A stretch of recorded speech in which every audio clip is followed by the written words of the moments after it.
Hello, everyone, and welcome to Last Best Hope for Conversation, your Babylon 5 podcast. I am one of your hosts, Jesse Jackson. Joining me, as always, in the CNC is Lou, Hello, everyone. Karen, Hello. and we are recording this the Sunday before Thanksgiving. For those of you in the U.S., we hope you're having a wonderful start of the holiday season. Hey, that's not something that is intuitive. No, it doesn't at Yeah. all. Yeah. That's where Black Friday came from. Yep. Yes, that's exactly right. It's Exactly. always the Friday after Thanksgiving. I would love to know how many of our listeners have their Christmas tree up already, or if they Yeah. wait till after Thanksgiving to put it up, because We normally do that. Good. Linda is planning to move. She has all of her fall and Halloween and Thanksgiving stuff up. And so she is planning on Monday and Tuesday this week of pulling it down. just swiping everything clean. Exactly. And then so moving to holidays. I wish we could still do that, but I that was so nice. I told the story many times that my favorite Christmas song is from Charles Brown, Please Come Home for Christmas. Yeah. And they would play back then before there was streaming, unless you owned the 45, you had to listen to it on the radio, and you would always hear it the Friday after Thanksgiving, and you knew that was the start of the Christmas holiday, hearing that song. Hallmark has started doing Christmas movies on October 12th. Geez, they start in July. I know. They do the Christmas in July set. All right. They don't continue with them. No. They do a Christmas in July and then they stop, Yes. just so you know. So we are going to talk in just a moment about the Babylon 5 episode, The Core is Mother, The Core is Father, episode 13 of season 5. Alrighty. So you can think of this, listeners, as a Thanksgiving treat. What we're going to talk about here is a very special fan film made by professionals, even though you could still consider it a fan. It's from the Roddenberry archives, and they have been putting out short little films honoring the original characters of Star Trek, and they've had two previous ones. I believe the one was called 765874 and the other one was called The Memory Wall, and they are incorporated into this new and latest movie or film called Unification, and it's a celebration of the 30th anniversary of the release of Star Trek Generations, which happened this November. But what they've been able to do is, through the use of prosthetics and AI, they've been able to recreate original cast characters. So the previous ones created Spock, and they showed him on the Genesis, or the planet in Generations where Kirk met his untimely demise. And with this one, in order to honor the 30th anniversary of Generations, they sought and received approval from William Shatner and the Nimoy estate to create this little short film giving closure to Captain Kirk and Mr. Spock. And it's just amazing how well they were able to capture William Shatner as the Generations aged Kirk. And he was played by Sam Witwer, who you probably know from Star Wars and the various Star Wars games. Yep. And so they used a combination of prosthetics and AI to recreate the Captain Kirk character from Generations. But they also have a sequence where they also create the original series Kirk and the Wrath of Khan Kirk. This is just an amazing journey through film that cuts across all the Star Trek material out there. It goes through the movies, the TV series, the comics, and the books. You're going to see that Robin Curvis is in the as well. She reprises her role as Savick. And in one of the novels, in Star Trek 3, if you remember, the regenerated Spock was going through Pon farr. So they carried that storyline on, and that where she had become pregnant with Spock's child, and that is shown in the film. Now that the thing that is cool and maybe eerie, I don't know, but there's no dialogue. So everything is done through facial expressions. And this particularly during this sequence, I think Sam Witwer really just nailed William Shatner's expressions with his eyes looking at Savick and then looking at Spock's son. So that was really cool. And then he meets up with Lieutenant Yor, who I understand is from Discovery, and he's a time traveler, much like Wesley Crusher was in TNG. And he gives Kirk back his Starfleet badge and transports him to the Kelvin timeline from the movies because Spock had gone over into the Kelvin timeline. And the ending sequence is with him and Spock, and they recreate the moment from the motion picture where this simple feeling where Spock holds his hands up and Kirk holds his hand. So they've recreated that moment, and that case is the one that Spock gives to Zachary Quinto Spock in Star Trek Beyond, and it shows a picture of Spock with the original crew. It really cuts across deep, and for me, these are probably one of the two of the most important fictional characters for me. And this sense of this closure where they're together in their final moments, I just thought was just really touching. And the music is beautiful. Done, it was composed by Michael Giacone, who did the Star Trek, JJ Star Trek movies as well. So I will leave a link for people to find this because it's not listed on YouTube. If you go to the Roddenberry archives, you can find it there. But I'll put the link up in the show notes for this one. But I just thought it was what a gift for us original Star Trek fans who thought we'd never see these characters together again. And just an amazing piece of work. And it's in some ways, it's who knows what the future will hold. And Karen, if you have any thoughts that you want to pipe in with at this time, please Sure. do. I just watched it because Lou just told us about it. I'm wondering if Doug Jones was in it. No, no. Okay. I do like Sam Witwer when he was on Being Human. I had the opportunity to sit in on a call with him and Dyken Lackman. Like I don't remember what her last how to pronounce her last. But anyway, they were both on Being Human and I got to sit in on a call and they were both incredibly gracious and kind and they answered a lot of questions that I'm sure made them roll their eyes. But I think they're both very talented actors and to see him having someone do the capture work and then using AI is the only way to do this because AI, if you've noticed AI alone doing like faces and hands and stuff, it is not great. But I think they did a really good job with this. It's hard to tell it's AI. Mhm. Every once in a while, you get a little like a smoothness in their face or whatever. I honestly think this is the best use of AI I've seen in a very long time. And it might be the best ever that I've seen. This is set as like a follow-up to Generations, correct? Where Mhm. he dies.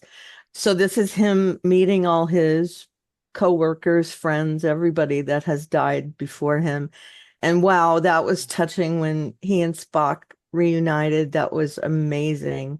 Mhm. And I got a little teary, I admit. And they are also very important characters to me as well. I'm more in the TNG camp as far as what Star Trek is mine, and I'm putting air quotes up. But I did watch the original Star Trek off and on in reruns, and I think that William Shatner and Leonard Nimoy really made that show what it was. And to see them together again was just touching and lovely. And I agree with you. The music, the backgrounds, the setting, I love that serene kind of field with trees and flowers and stuff was just beautifully done. So yeah, I highly recommend watching it. You guys are definitely genre fans. We know that. And this would be right up your alley. Even if you're not a big Star Trek person, this is really beautifully done and worth the 10 minutes. Very much so worth the 10 minutes. And I should add that this has been approved by Paramount, so in Right. effect, it's canon. Yeah, one of the things that struck me is I went into this with no context. Just Lou sent us a link saying, "Hey, can you guys watch this? And would you okay if we want to talk about it?" And I said, well, of course, that's how we roll, is if one of us wants to talk about something, the Yeah. other two go, yes, sure. And at first I was thinking, I almost stopped going, did did William Shatner pass?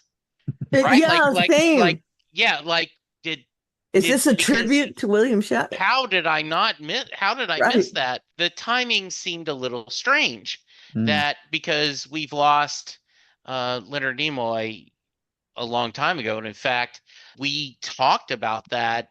We did a tribute episode like when he passed. Yeah, Aaron way and Lou and back. I, the timing seemed a little strange for me. Mm. I truly loved it, but the back of my mind was, what's going on this? What's happening?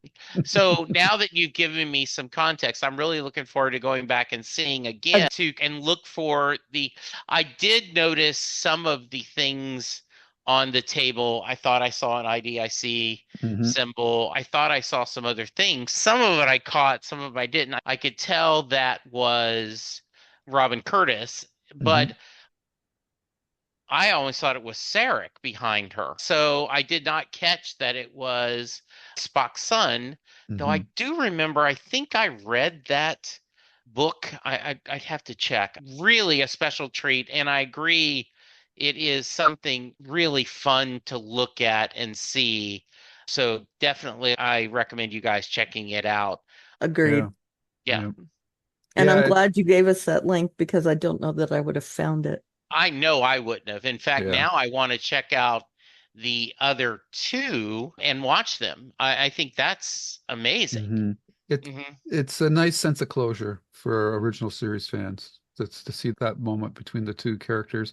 I guess the only thing I would have wished for is McCoy to be there as well, but Right. that would Yeah. have been hard to work in because he was in Generations and he was pretty old Scotty was in it as well. in the buffer, right? So he hadn't aged that much from the movie, whereas McCoy was like He was super old. they really aged him up. So I don't Yeah. know how Yeah. they would work it, but still it would have been a nice to have him in there. It would But have been. yeah, it's Yes. just what a tremendous gift for fans of the original series. I just yeah, it's just a nice sense of closure for those characters. Yes. Absolutely. I'm glad we watched it and talked about it, and now other people can find it. And so we'd love to hear your thoughts. Yes. I hope everybody likes this little Thanksgiving treat. Always. Yes. That's how we trust each other. There's value in everything we say to each other, which I love. All right. So beep, changing subject, back to back. Still a Star Trek element, which is Yes, nice. it is. The Korra's Mother, the Korra's Father, originally aired April 15th, 1998. As I said, this is the 13th episode of season 5. Stephen First directed the episode, Decorated. written, of course, by J. Michael Straczynski. I have the Babylon 5, the scripts of J. Michael Straczynski. And in this one, he said that one of the things he loves to do is to turn tropes on their heels. And he thought, what if I made a Babylon 5 episode with Bester as the hero? And how would I do that? What if I followed the normal police procedural format set in the Babylon 5 universe? And some of the things I don't know if you guys noticed, everything is from Bester's point of view. And when you saw members of the Babylon 5 command staff, they were always interacting with him. And he says, and in fact, he said, I normally would have had Zach have the last word, but in this case, because I wanted Bester, and he says, and remember that no monster sees a monster in the mirror. Quick thoughts on this one, Was good. I like these perspective episodes. There was two this season. The one from the two mechanics right? was a different perspective. The opening credits had a bit of a what was it? The last frame of that was like a core Yeah, slide. when Yeah, they cut to right before they show everyone's the named cast, instead of showing a Babylon 5 shield, they showed the core. I thought it was cool. They incorporate everything into it. And We got Franklin and Zach from Babylon 5. I really enjoyed seeing some of the backstory for Bester, for one, Mhm. and for what goes on in the core. We do know there's some hateful stuff going on, so that wasn't a surprise, but wow, it was good to see from his perspective. I really enjoyed it. Yeah. Lou. Yeah, it was like a good a day in the life of kind of episode. And in a lot of ways, I think that this episode had more energy because it wasn't tied down with all the continuity to a large degree that the other episodes have to carry all the time. So I think there was more freedom in that. And it's just the freshness of seeing an environment that we haven't been to, though we've heard about it since Bester's Mhm. first appearance and probably before with the other telepaths. So it was great to finally see Psi and see some of the things that they were doing and how they train in that and how other telepaths look at Bester, and the bit of hero worship that was going on there was interesting to see as well. And Walter Koenig was having a ball, I think, trying to play it cool, but at the same time, yeah, I am tough. I am good stuff. The whole concept of somebody with a multiple personality disorder being a telepath also was quite interesting. Yeah, I think some significant guest stars. The Reggie Lee, who played one of the new recruits, has been in a lot of things that people would notice. Grimm, especially, he played in All Rise. He played a jerk DA, but I remember him from Grimm. He was a really interesting, fun character, Sergeant Wu. He also played a forensic scientist on Brooklyn Nine, and his role on that was hilarious. So it Yeah, was cool to see him. yeah. Dana Barron, who plays the young Psi Cop that has a crush on Bester and asks nicely, "Hey, I could stay." And I thought, very kindly, did his best. Oh, I'm tempted, but my heart belongs to someone else. Even after making the joke, hopefully my wife never finds about my true love, which we know. And so I thought both of them played this really young, energetic rookie cops. And And she I in several Christmas, the Yeah, vacation. Vacation, yes. Sorry. Also did a 90210 spot. Yeah, so she's very well known. And their boss, their gruff boss, Drake, Mike Genovese, is another one of those. Oh, yeah, that guy. Right. He's played just tons of bosses. Speaking of Star Trek, he was in Deep Space Nine and The Next Generation. So- Nice. So you were talking a little bit, Lou. I'm going to stick with you. Let's talk a little bit about that. The idea that because you have multi personalities, one would be a P8, other could be a P12. And it appears to me, and I'd love for you to either agree or disagree, that Bester truly does care about his people. That the people that are telepaths, he is very he cares about them. And yes, this one is dangerous, but he really wanted to take care of them.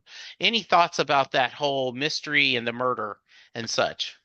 Yeah, like the concept that I don't think I've ever run across that in science fiction before, of a telepath with multiple personality disorders. I'm surprised nobody else has picked that ball up and run with it because that would be very interesting.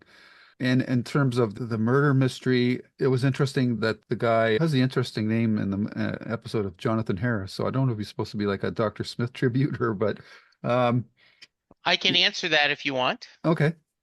A fan at a San Antonio convention won a raffle to Hmm. have his name used. It was a charity auction, and he won. Oh, And coincidence then. yes, it was a Yeah, coincidence. Yes, they specifically brought that up, that a Yeah. lot of people thought, and no, there actually he was Jonathan Harris, and he won that.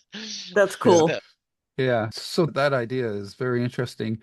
I assume it was triggered by that session that he was having with his partner. Maybe he yeah. didn't have a multiple personality disorder until that moment. Maybe he was just on the borderline and somehow his brain, the guy just pushed him too hard and that created that whole thing. That whole storyline was just really fascinating to me. And I would love to see that played out in another context. I think that would be a fantastic story. Bester is a product through and through of the Psi Corps. As he said, that we got his backstory that his parents died when he was like a month old. So he's been the Psi Corps. Is his family. The title of the episode makes total sense from that aspect. Totally bought into that, and it explained his attitude from previous episodes much better now. We have the context of it. So it's understandable that he thinks of mundanes as lesser beings. Yes. And the thing is, watching him, walk around with this episode and displaying that attitude, and you see his interns picking up on it, especially the girl, Lauren, who had once seen when she came to his place and she had her hair down. I thought, boy, she just looks like an old-time movie star or something like that. Yeah. Like she Yeah. stepped out of a 1940s movie set or something like that. So that was all really well done, and I think that Walter Koenig, I think this was one of his better performances as well. Though the one weird thing does he have a toupee in this episode, or was I just noticing that for the first time? It just seemed to be a bit of a blend going in around the back and that, but I don't know. So it was just a really fascinating episode. I was chuckling that all the doors had handles. None of them had automatic doors. I can imagine Walter saying, "Hey, I was on a show 30 years ago when we had automatic doors." Yes. So I was laughing when I kept on seeing him using doorknobs. Yeah. That is funny. Yeah. I also loved seeing that Bester keeps his glove for his injured hand covered. He was ungloved the other hand, seeing that. And yeah, very cool. Karen, how about you? Yeah, I'm looking up to see if he wore a toupee, but I don't see anything. He wore a wig for a couple episodes of Star Trek Mhm. When he because his first hair started, wasn't long long enough. enough. Because they But wanted that Beatles look. I don't know that now you've got me thinking. I'm gonna have to go back and look. Yeah. Koenig is incredibly cool in this one. Seeing his backstory, as I mentioned earlier, it's like having a flashlight shown on him because he didn't get a lot of screen time in any episode he was in previously. He was always the guy who comes in and does something hateful. And seeing him carry a whole episode, it really does show how he has taken on this personality of Bester because that's not how he is at all. He's nothing like this in real life. And his role on Star Trek was nothing like this either. So I think that this really shows that his range.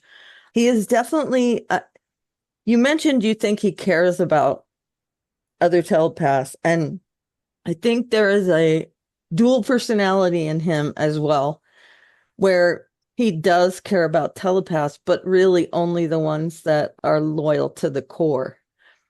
Because if they escape, if they are what he calls blips, Yeah. he's okay with killing them.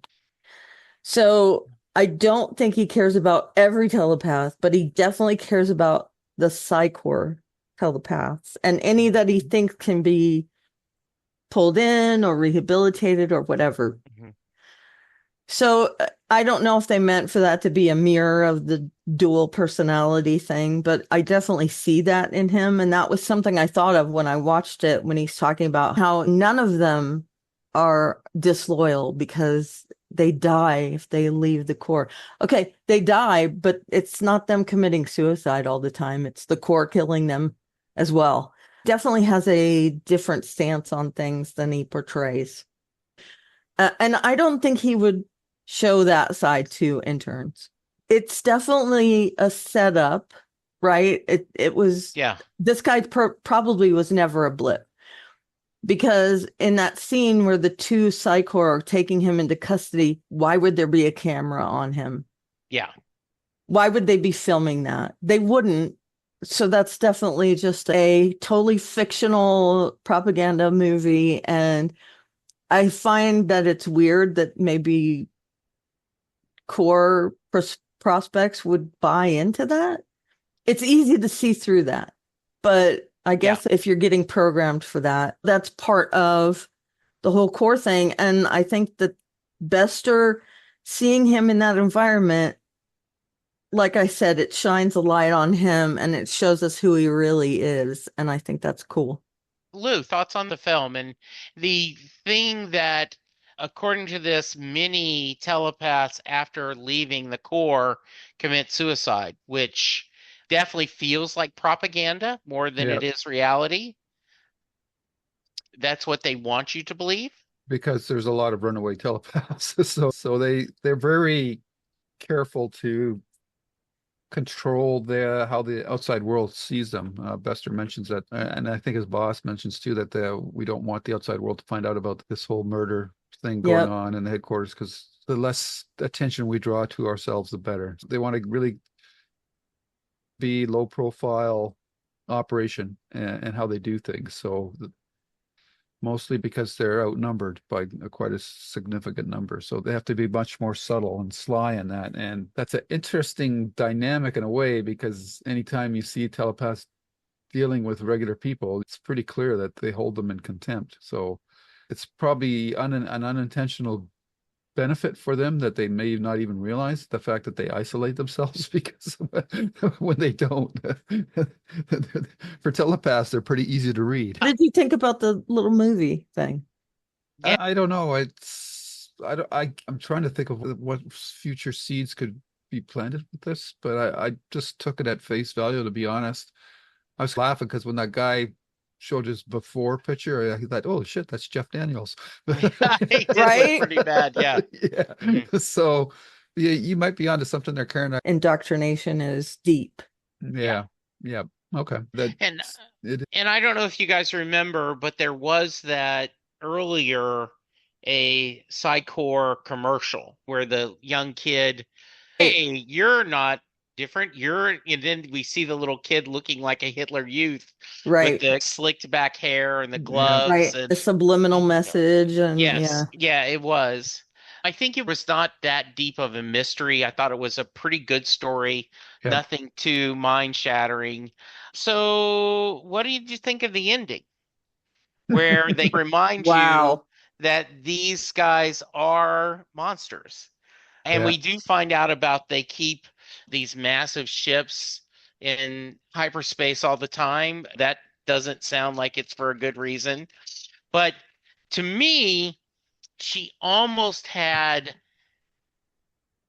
an afterglow of ecstasy. I was going to Yeah. say sex, but the idea All she needed was that, a cigarette. yeah, Yeah. Lauren, He sees himself in her definitely. I wouldn't and be I surprised if he is mentoring her in the and future. I wonder also maybe that she may end up spending some time in his apartment. Yeah, That was a surprise. There were a few little surprises for me. The dual personality thing yeah, was definitely a weird thing that I didn't really cotton on to. But looking back on the episode now, when he talks to himself and stuff, they're dropping little hints to Mhm. it, yeah, but I didn't catch it at all.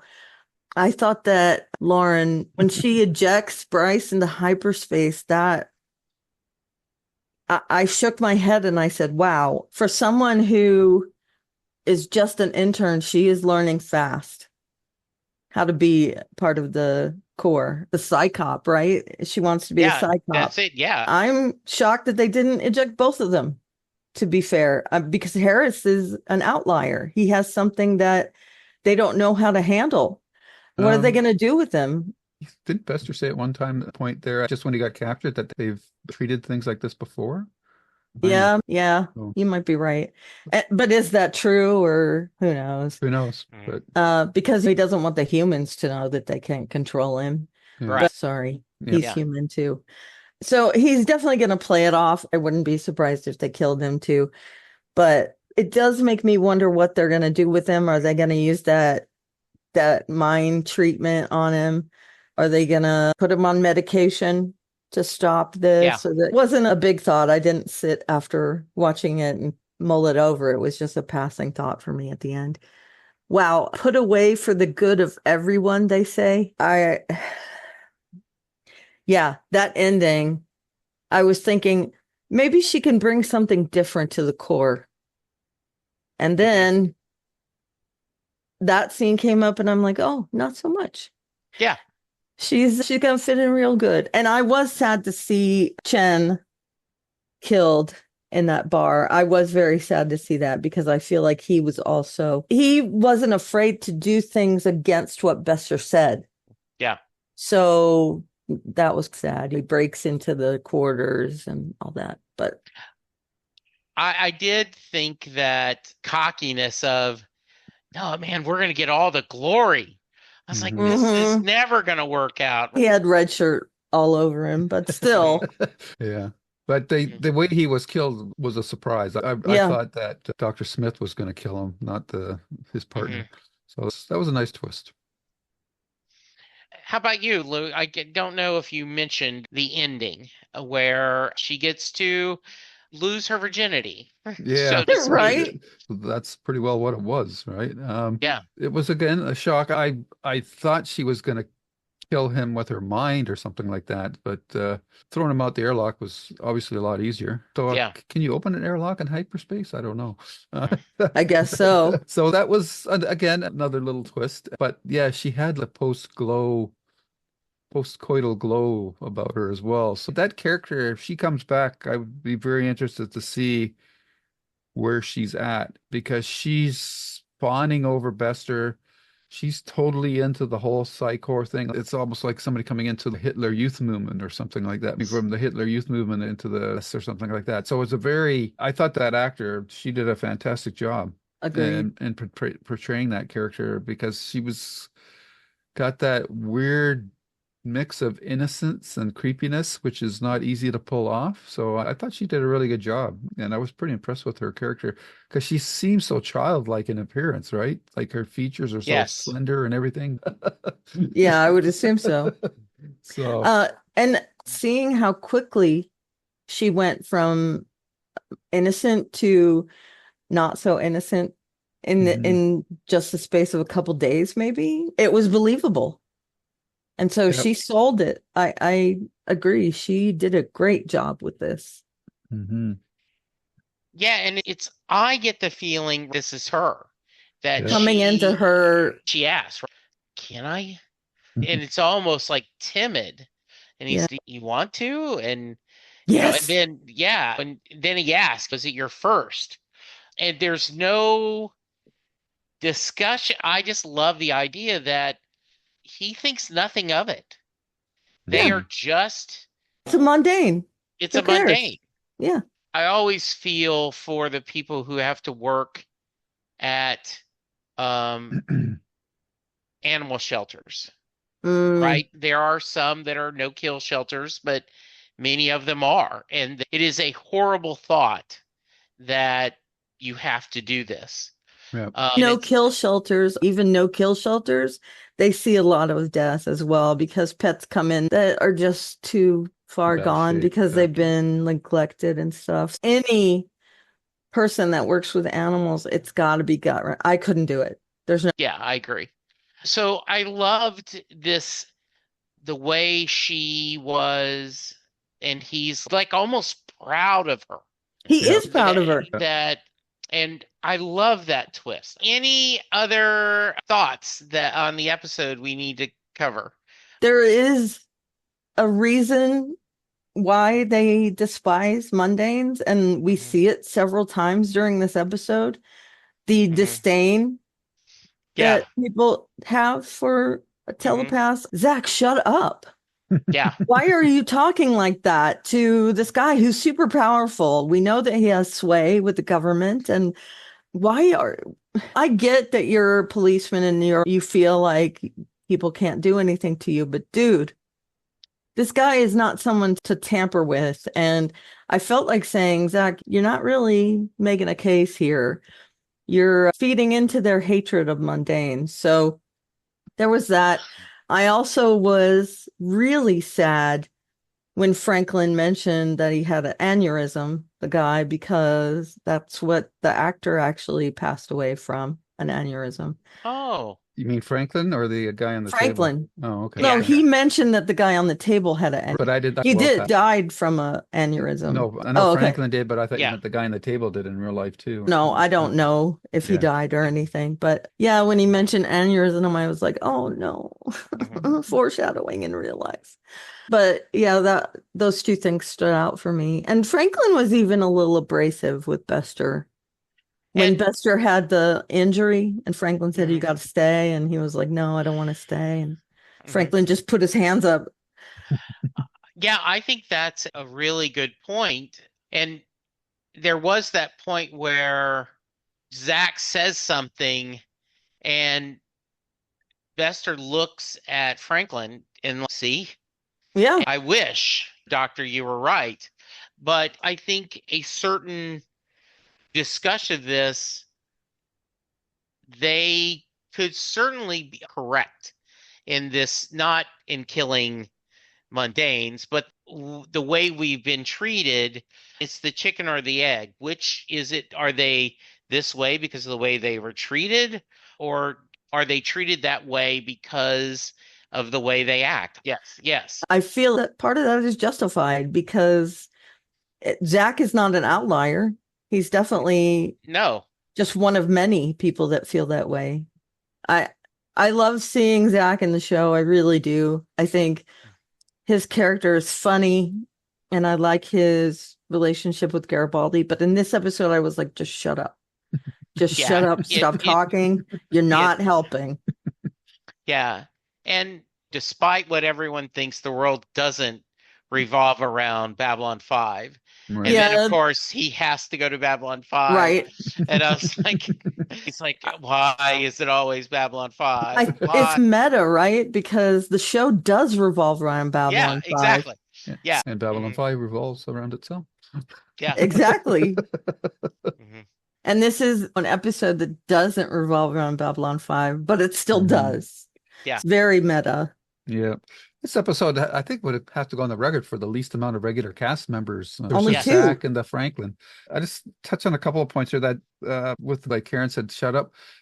I'm surprised that they didn't use the Garibaldi backstory with story between him and Bester as the grist for Zach's anger with Bester. That would have he could have come from that with a much better position, but I Yeah. guess Yeah. they were just keeping it simple for the conflict because they wanted to be able to have Bester prove to his intern that mundanes Mm. act in this manner, and the way Garibaldi acted proved him out. The other thing with Franklin, there was two things. One is just like an aesthetic thing, but the first scene he was in, what the hell was that costume he had on? It looked like a ripped up inner tube tire or something. I don't know what the Right? hell that Weird. was. I guess that was his pajamas or lounge clothes or Yeah. something. I was going, what the hell was that? And then when Bester got off the bed and stumbled, and Bester said to Franklin, and says, "You would have let me fall, wouldn't you?" And says Franklin says, "No, I wouldn't." He says, "You can even scan my mind." And then Bester says, "I have an optimist. I haven't met one of those in a long time." I would Yeah. have loved for it to been able to know whether or not Bester was right or Franklin was right Hmm. about whether or not Franklin would have helped him. I think Thing Franklin would have helped him. that's probably the best way to look the outcome could be. I think he would do it in spite of his Hmm. disdain for the Bester Yep. character, especially again Franklin, who's Garibaldi's closest friend. Yep. We've Yeah. seen that his feelings override his bedside manner quite a bit, quite often. So yeah, Well, when the story calls for it. exactly. Yeah. Yeah. And the final Mhm. thing I would say about this episode for me is I don't know if we're ever going to get to this point, but I'd sure like to meet this phantom wife to this point of Esther. Yeah. Yeah, we met Londo's wives. And we wonder if we're ever going to his The love. pickle. Yes, exactly. Yeah, no, it would have been interesting to, and I believe they cover this. There is a trilogy of novels that talk about that were set of telling the telepath world and including Bester. Yeah. Good. So Oh, now I I'm also wanted to mention that joke that Bester tells telepathically to Lauren. Mhm. He tells her a joke about Zach, and they tease Right. Zach about it. Yeah. Yeah. It's just mean. Go Uh, ahead. is this the last time we see Bester? I Is that a spoiler? I think it might be. Says it is. Oh, really? I Yeah, can't I don't. believe that. That's a that kind of takes a shine off this episode. Yeah, I know. It says, Because and it's not in the Lurker's Guide. This is the Yeah. Babylon Project. This Mhm. episode marks the last on-screen appearance of Bester, played by Walter Koenig. He was intended to reappear in the Crusade episode Value Judgments, but the series was canceled before the episode was even filmed. Yeah, Joe did say that part of this was a thank you for all the work he had done right. on the previous 4 seasons. Okay. And obviously, he must love this role was a really meaty role for him Right. that they gave him a chance to do. And I think he's done a wonderful job with it. Let me ask you a question. Sure. I think it's interesting that the two people closest to Garibaldi were the ones that interacted with him, Yeah. and they didn't say anything about it. Yeah. Because if they had said something, I think Lauren and Chen would have had questions Hmm. about it. You mentioned that's why they both hate him, but neither of them mentioned anything about it. So I find that Right. interesting. He was in 12 episodes of the Babylon 5. I just checked IMDb. Okay. But probably Zach and Dr. Franklin don't know about this. They know that They would have to know because of what happened with Sheridan. but they don't know about him putting in the Asimov block Yeah. that is causing him to But did drink. That's what horrible it's. things, Yeah. Yeah. Yeah, that's especially Franklin, right? Bad. yes. Yeah, so I just think this was a really nice change of pace. Shows that you can have an interesting series. Now, one of the other things that I would love y'all's thoughts is, and this script book was written years ago, is he said, I'm not a good enough writer, but there are people, he says, during World War II in Nazi Germany, the Germans running the death camps would go home to their family and would spend time with their children, and they were liked and loved. And he says, and there's a story to be written there, but not a good enough writer. And I believe that was the premise of a movie that just came out the past year or two that was nominated for Academy Award. Do you remember that, Karen? I don't. I will look. Hold on and I will look at this up. Okay, death, Nazi, determine, let's see, concentration camps, camp movie.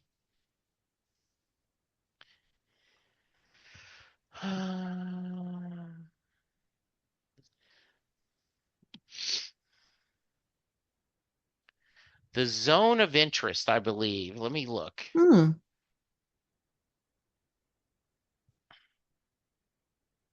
Yes, is a 2000. No, that wasn't it. 2023? That wasn't it. Yeah, this is the Auschwitz commandant Rudolf Haas and his wife Hedwig strive to build a dream life for their family in a house and garden beside the camp. Oh, that is dark. Yes. The German film. Yeah. And it Wow. is, It nominated for a foreign film? yeah. Hmm. Wow. Yeah. I might watch that. This escaped me Hmm. altogether. Yeah, and I thought of that is a him to talk about. There's a story there that I just am not talented enough to write. I may reach out to, yeah, it won 2 Oscars. It also was nominated for Best Picture, Directing, Screenplay. It won Best Sound, and then it did win Best International Feature Film from the United Kingdom. So it won two And Oscars and nominated others. If you know anything about movies, it was distributed by A24 in the Mhm. United States, and they are one of the biggest distribution companies right now. Yeah, won a BAFTA, Outstanding British Film of the Year Wow. in 2024. It looks like it's on HBO. Yeah, I will have to be in the right mood to watch it. Oh, yeah. Uh, okay, we will put that out as an outtake. Before we rate, any other final thoughts? I'm Okay. good. All right. I'm going to give it 8.5 mental jokes. Okay. Karen? Now I got to come up with one. Um, Oh, did I steal that one? yeah, but that's okay. Funny. It's okay. Nice. We are family. Yes. I got all my sisters and me. Yeah. I guess I could have said propaganda signs because those were Yes. interesting as well. Yeah, the Psi P5 rating was 8.42, so we're right on line with this. So lots of interesting, and we are on the 1, 2, 3, 4, 5, 6, 7, 8, 9, about 9 or 10 episodes left. So we are on the second half. Mhm. But we did get some feedback, didn't we, Karen? We did. I have two emails. One from Nathan. Hi, Nathan. Nathan. Hey guys, not much to say here because it's a slim episode. Pretty standard investigation stuff. And the most interesting here are interactions with B5 crew, including conversations about the nature of the relationship with the Psi Cops and the template of the attitude Byron has had towards telepaths and quote unquote mundanes. He did leave the Corps, but he took it with him, which makes Lauren's attitude towards the prisoner not exactly surprising. Both Byron and Lita talked about the treatment of non-telepaths, but still shocking because of how in your face it's done. With regards, Nathan. Yep, 100% Nathan. As always, thank you. I'm right there with you. Hmm. Hi, Texas. Our hero, Alfred Bester, is tasked with mentoring a pair of upcoming Psi Cops, taking them on a real field case. There they will face the thrill and danger of an actual investigation, hunting down a rogue telepath who poses a danger to the Corps and mundanes who pose a danger to all telepaths. Will they find their man? Will they protect the Corps and all telepaths? Will the mundanes ever learn their proper place? Find out tonight on Trust the Corps. I generally like it when shows make a genre jump, and in this case, we find ourselves in basically a police procedural set in the Babylon 5 universe. Except all the key players are telepaths. Zach and Franklin are just side characters here. I rather enjoy seeing Bester in his element, and it does go to show that he's good at his job. While he has no qualms about using his abilities to further his investigation, picking the right door out of the Drazi's mind, he also is good at the more mundane aspects of detective work, which is, as we all know, usually going over paperwork. In fact, it's going over paperwork that leads him to the solution. The rogue is suffering from multiple personalities, one of which is malevolently hostile. His method of killing people is quite chilling, in my opinion, a literal death glare. Beyond that, we find out a bit more about the Corps and about Bester himself, and that he prides himself on his work. He seems genuinely devoted to Catherine. I did chuckle at his little joke about if his wife found out about her, to the point that he turns down an attractive young intern who is practically throwing herself at him. As for the Corps, the title screen actually tells us everything we need to know. It hijacks the usual Babylon 5 title card for the Psi emblem and Trust the Corps. They do apparently have concerts, but their decor style is apparently black block letter propaganda, and the Corps is secretly amassing military assets for their eventual offensive. So where does this all lead? Should be interesting.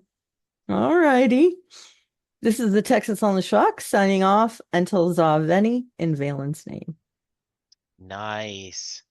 Did we get any feedback on YouTube? Lou? Yeah. Okay. Have you finished the story quests for the anniversary, Karen? Oh, Anniversary of what? I don't know. This is something to Finish do the with story World of quest for the Warcraft? anniversary. Oh, yes, World of Warcraft. No. Yes, I'm all the way through the story quests, chapter 1 through 4. I got the achievement, I got the mount. I still haven't done all the secret quests. I've done most of them. I got all the crates. I'm excited to see what else they do because the anniversary is continuing through the new year. I'm hoping that there's a lot of secret stuff. I know that Krendor, who does a YouTube series on WoW, actually had some part in one of the secret storylines. They've put like a nod into him, which I find really humorous. So I'd like to see more of the people that do like podcasts about WoW and web series is about it. I'd love to see little drop-ins about them because WoW does that a lot. And they put a pointless crate or something in for him because he does a series pointless top 10. So pointless top 10 islands in World of Warcraft and stuff like that. Hmm. So I love that. And thank you for asking, Texas, because I love talking about it.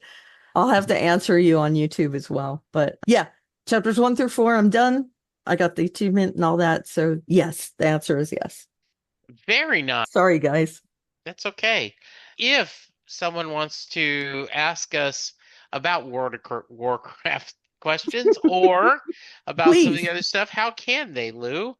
For Warcraft, you'll have to follow Karen. Yes, indeed.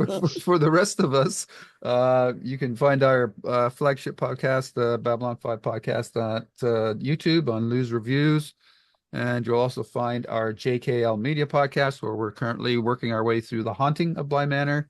We've also done a whole bunch of other ones on comic books, other movies, other one season limited series TV shows, as well as I have my writers podcast interviews and my Stephen King podcast. On Twitter, you could find me at Lou W. Sytsma, SYTSMA, and I have the same handle on Blue Sky.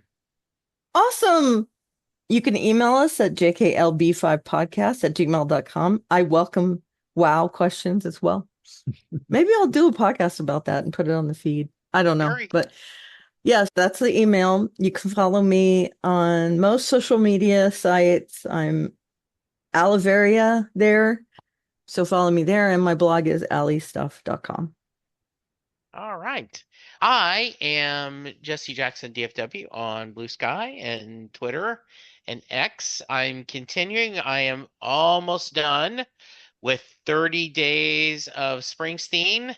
It has been I'm really looking forward to only doing 2 or 3 podcasts a week after this is done. Would love to hear you guys' thoughts. Tell us what we're doing that you love hearing, that you want us to cover. It would mean a lot. Thank you, Lou. Thank you, Karen. Thank you, listeners. Everyone, be safe, be kind, and we'll talk to you soon. Goodbye. Bye-bye. Bye. Happy Thanksgiving. Yay. Yay. And scene. I've already Um, taken my nighttime pills.